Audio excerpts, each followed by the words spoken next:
Welcome to Working in Teams, Leadership, All Members as Leaders, Leaderful Teams. This is Lecture B. The objectives for Leadership, All Members as Leaders, Leaderful Teams are to develop and implement standards for shared leadership roles in complex, stressful, and often hierarchical health-related environments. Discuss progression from self-awareness to self-leadership to team leadership. Demonstrate collective, concurrent, collaborative, and compassionate activity. If you recall, in Lecture A, we touched upon each of these objectives and began to detail the 4 C's of effective leadership. In Lecture B, we will examine these concepts more closely. The final 3 C's of leaderful leadership include collective, compassion, and collaboration. In addition to concurrent, the first of the 4 C's, leaderful leadership is also collective. Because we have already made the point that groups are led by more than one person, it can be said, therefore, that groups can be led in a collective fashion. The persons or members who possess the most targeted knowledge at a point in time work with other members to make a joint decision, and the team leads as a unit. Although it is often a person who begins an activity or brings an issue to the floor, leaderful teams join in and may collectively share and rotate leadership. Collaboration is the third of the 4 C's and is an inherent characteristic of the leaderful team. Collaboration results in shared decision-making and joint sharing of ideas and responsibilities. To become more leaderful requires that compassion is practiced. Compassionate leadership results in an increased sense of being valued across the team, regardless of background or social standing. Dignity, respect, and the true willingness to honor contributions across the team are hallmarks of the new behaviors required by teams of the future. Teams recognize that values are interconnected with leadership and that there is no higher value than democratic participation. Let's return to the comparisons that spawned the discussion. Recall the comparisons between old and new leadership behaviors that we started in Lecture A? Let's stack them up side by side on the slide and compare. Old school models are serial, but the tenets of forward-facing organizations are concurrent. Old school models are more likely to be run by control, while leaderful teams exhibit collective leadership tendencies. Old school models have a tendency to be more disengaged and disinterested, while compassion is the order of the day with modern teams in leaderful leaning groups.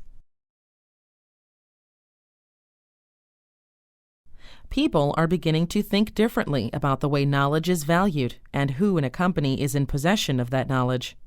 Many are questioning the idea that knowledge is held only by a select group of experts, as they realize that useful information is distributed throughout the organization.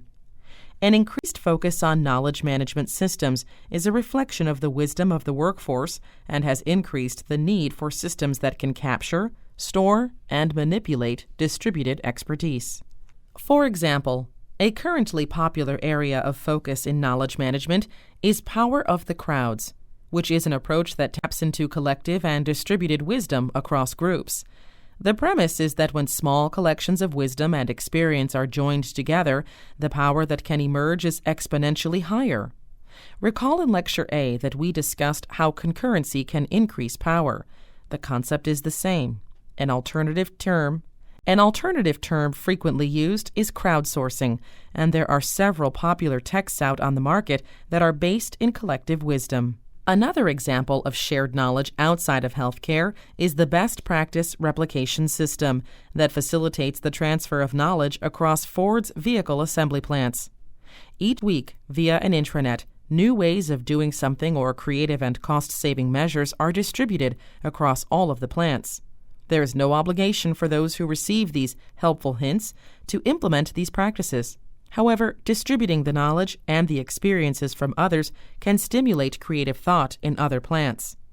This manner of knowledge collection, management, sharing, and eventual archiving makes a valuable contribution to the body of knowledge held by the organization.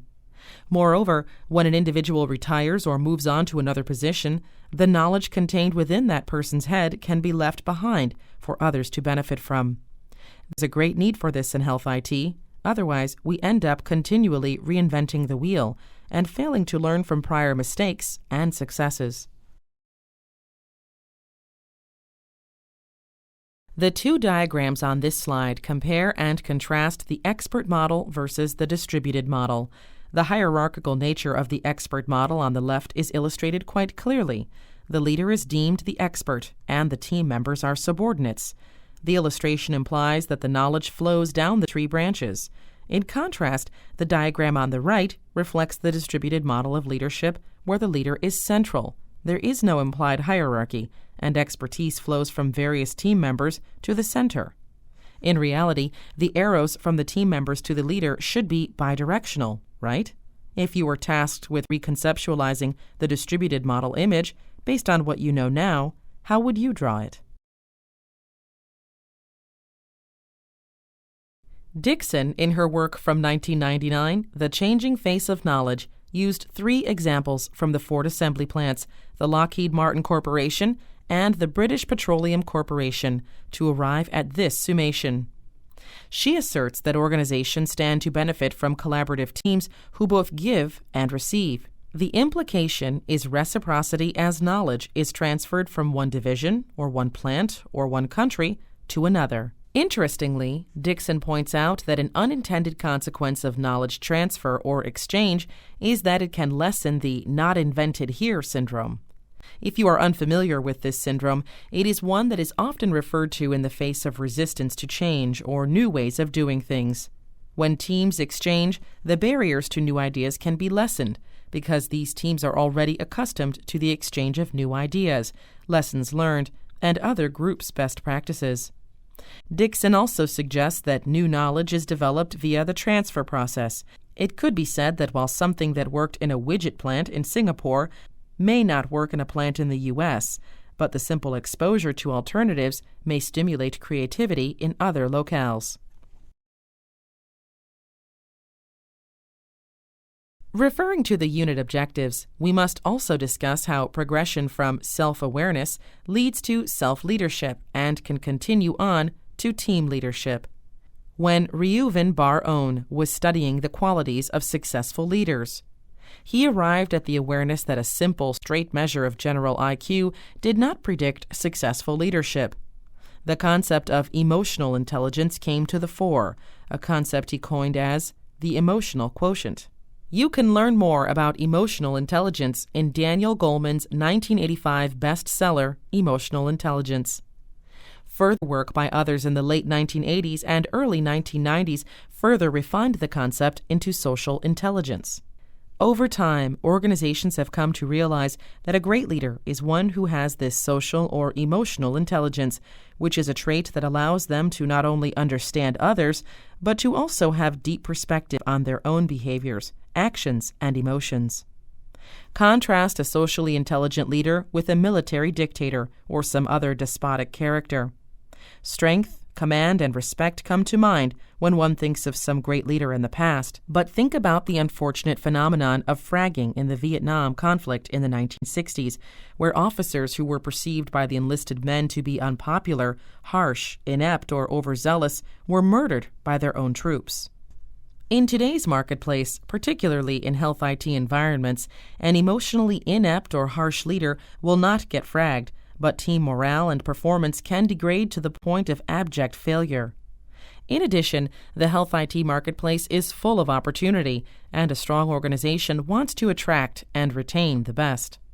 Autocratic style is out of vogue and can cost an organization dearly. Workers no longer work for one company their whole life and retire. There are far more choices and opportunities for the workforce, in contrast with the foot soldiers of yesteryear. The point here is that a great leader is one who gains a robust self-awareness and uses that understanding of self to then become a strong self-leader. Consequently, a person of strong character with leadership qualities can then progress to the consummate leader of teams. It becomes clear that moving from good to great requires the progression from self-awareness to self-leadership and eventually team leadership. The final objective for this unit is to demonstrate collective, concurrent, collaborative, and compassionate activity. We have provided a lot of background material and a few examples for you to gain a deeper understanding of these 4 C's. In the activities associated with this unit, you will have the opportunity to apply the material and knowledge gained in these slides to several scenarios. These activities are designed to stimulate you to think critically, play a variety of roles, take different positions on an issue, and to give you the opportunity to dialogue and interact with others. In completing the activities, remember the 4 C's and apply them to the situation. It may be beneficial for a group member to play the devil's advocate or contrarian to create more realism for the activities. In short, the best way to meet this objective is to practice these activities in the context of a few scenarios that have been prepared for this purpose. This concludes Lecture B of Leadership, All Members as Leaders, Leaderful Teams. In summary, we have delved into the characteristics of various leadership styles and traits. There are emerging challenges, particularly in recruiting and retaining talent, in today's competitive marketplace. The movement is toward distributed models and away from the more rigid and hierarchical traditional models of leadership. We finished out the last 3 of the 4 C's. The activities associated with this unit should give you the opportunity to apply all 4 of the C's. Finally, we discussed the aspect of social intelligence and its contribution to self-awareness. The point is that a good leader is one who understands not only the team members, but themselves. Being aware of your own behaviors and reactions will help you to become a better person and a better leader.